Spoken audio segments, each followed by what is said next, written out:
کو پاکستان کے 22 کروڑ عوام قدر کی نگاہ سے دیکھتے ہیں، اور ہم یہ سمجھتے ہیں کہ کشمیر کے اندر، مقبوضہ وادی کے اندر جو ہندوستانی فوج کے ہاتھوں ہماری بہنوں کی، بیٹیوں کی عصمت دری ہو رہی ہے، جس طرح سے وہ ہندوستانی فوج مقبوضہ وادی کے اندر ٹارگٹ کر کے کشمیریوں کی نسل کشی کر رہی ہے، اور جس طرح سے پوری وادی کو ایک دنیا کی سب سے بڑی جیل میں بدل دیا گیا ہے، تو ایسی صورتحال میں کشمیری جو ہیں وہ وزیر اعظم عمران خان کی طرف دیکھ رہے ہیں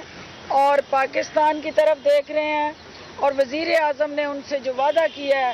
کہ وہ ان کے ترجمان، سفیر اور وکیل بن کے دنیا کے تمام، وہ نہ صرف قیادت بلکہ اقوام متحدہ کے ہر اس ادارے کا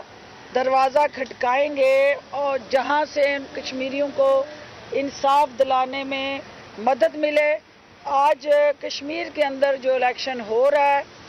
انتہائی حساس مسئلے پہ ہماری نادان اپوزیشن جو ہے وہ غیر ذمہ دارانہ بیانات دے کے ایک دفعہ پھر جو ہے کشمیر کاز کو نقصان پہنچانے کے در پہ ہے۔ اپنے دور اقتدار میں ان نابالغ سیاستدانوں نے اور نااہل سوچ رکھنے والی قیادت نے کشمیر کا نام لینا پسند نہ کیا۔ یو این کی تقریریں ہوں سابقہ ضلع سبحانی کی یا ان کے خاندان کے کسی فرد کی، تو اپنے اقتدار کے دنوں میں کسی کشمیری کو اپنے سینے سے لگانا، اس کا ہاتھ تھامنا، اس کے زخموں پہ مرہم رکھنا، کوئی ایسی شوٹنگ آپ کو نظر نہیں آئی ہوگی جہاں سے اس بات کی عکاسی ہو کہ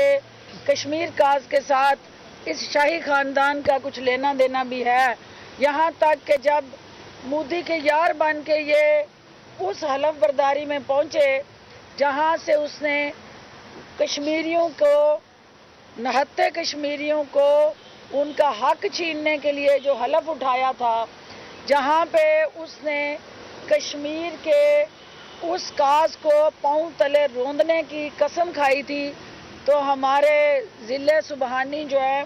اس وقت بے شرمی اور ڈٹائی سے اس کی اس تقریر کو بھی سن رہے تھے، اور یہ ہندوستان کا اور مودی کا خوف تھا کہ وہاں انہوں نے وزیر اعظم پاکستان کی حیثیت سے گئے لیکن حریت رہنماؤں سے ملنے کی بھی جرت نہ کی۔ آج وزیر اعظم کی قیادت میں پی ٹی آئی کی حکومت ان کشمیریوں کا جس جرت سے، دلیری سے، بہادری سے مقدمہ لڑ رہی ہے، افسوس کی بات یہ ہے کہ جس فوج کو کشمیر کی وادیوں میں کھڑے ہو کے للکارنا چاہیے وہ ہندوستانی فوج ہے، جس لیڈرشپ کی سیاہ کاریاں دنیا کے سامنے بے نقاب کرنی چاہیے، وہ مودی کا دہشت گردی کے ساتھ جڑا انتہا پسند سیاہ شیر ہے۔ ہماری اپوزیشن جو ہے مقبوضہ وادی کے ان نہتے بے گناہ کشمیریوں کے جو ہندوستانی فوج ہولی کھیل رہی ہے، وہ وہاں کھڑے ہو کے ان کی توپوں کا رخ، تنقید کا رخ ہندوستان کی فوج اور قیادت کی بجائے وہاں کے پہاڑوں پہ، وادیوں پہ اور وہاں کے غیور کشمیریوں کے جرمٹ میں کھڑے ہو کے بھی ان کی توپوں کا رخ اس فوج کی طرف ہے جو قومی سلامتی کی ذمہ دار ہے، جس کے جوانوں نے کشمیر کے محاذوں پہ لازوال قربانیاں دی ہیں، اپنی جانیں نچھاور کی ہیں، اور جس فوج نے پاکستان کے نامکمل جغرافیے کو مکمل کرنے کے لیے ہمیشہ کشمیر کے ان باہمت اور غیور بہن بھائیوں کی قدر کی ہے۔ میں آج کے دن ان کشمیریوں کو یہ کہنا چاہتی ہوں کہ پاکستان جو ہے وہ آپ کی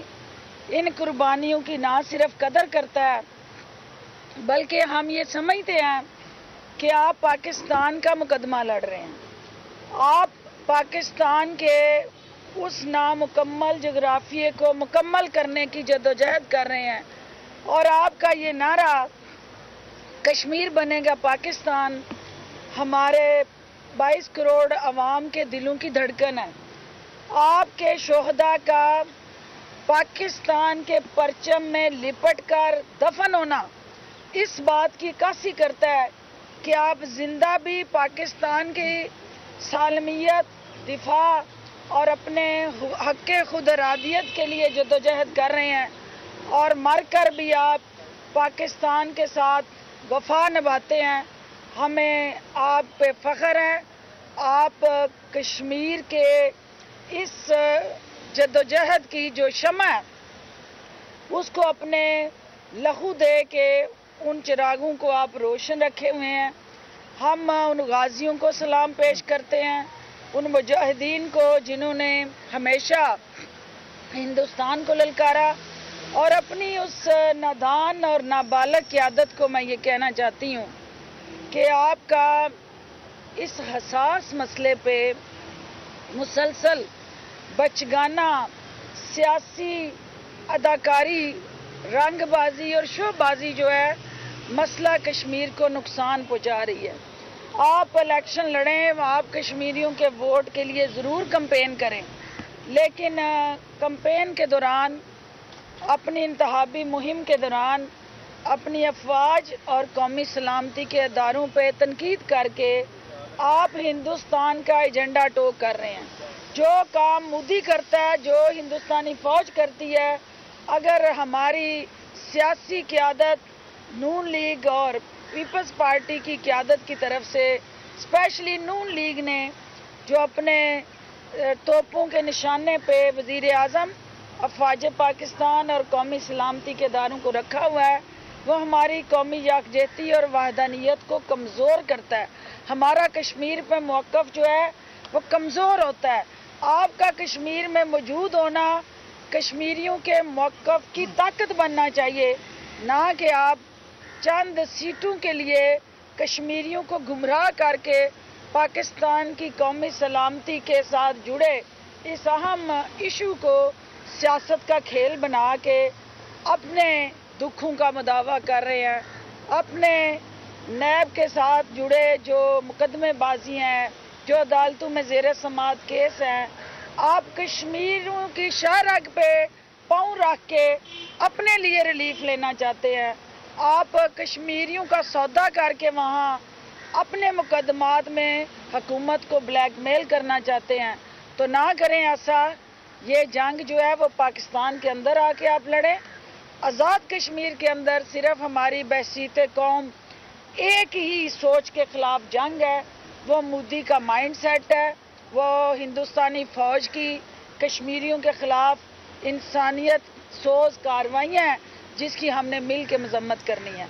آج چونکہ حکومت پنجاب جو وزیر اعلیٰ عثمان بزدار کی قیادت میں لاہوریوں کے دکھوں کا مداوع کرنے کے لیے جو تبدیلی کے سفر کو آگے بڑھا رہی ہے، آج بزدار حکومت کے ایک انتہائی اہم منصوبے پہ ہم نے آپ سب کو مدعو کیا ہے۔ اس منصوبے کے تحت آپ نے دیکھا ہوگا کہ لاہور میں کل صرف شہدرہ میں 53 ملی میٹر بارش ہوئی۔ اوسطاً لاہور پورے کو اگر ہم دیکھیں تو کوئی 50 ملی میٹر کے قریب بارش جو ہے وہ ریکارڈ کی گئی، لیکن آپ نے دیکھا کہ اکثریت جو لاہور کا علاقہ تھا وہ اس طرح سے نہ پانی گھروں میں داخل ہوا، نہ شہریوں کو کشتیاں لے کے لاہور کی سڑکوں پہ اپنے گھروں سے باہر نکلنے کی زحمت سے گزرنا پڑا، اور نہ بڑے بڑے بوٹ پہن کے سیاسی اداکاری اور شو بازی اور رنگ بازی کرنی پڑی۔ لاہوریوں نے اس بارش کو انجوائے بھی کیا، اور جو سابقہ روایت کے مطابق لاہوری بارش میں غوطے کھاتا تھا اور تیراکی کے ٹیسٹ دیتے ہوئے اپنے گھروں سے باہر نکلتا تھا، آج الحمدللہ وزیر اعلیٰ عثمان بزدار کی قیادت میں یہ حکومت جو ہے اس لاہوری کے لیے جو بارش رحمت ہے، جس کو اس کے روایتی مزاج کے ساتھ جوڑتے ہوئے وہ انجوائے کر رہا ہے۔ موسم کے اس رنگ میں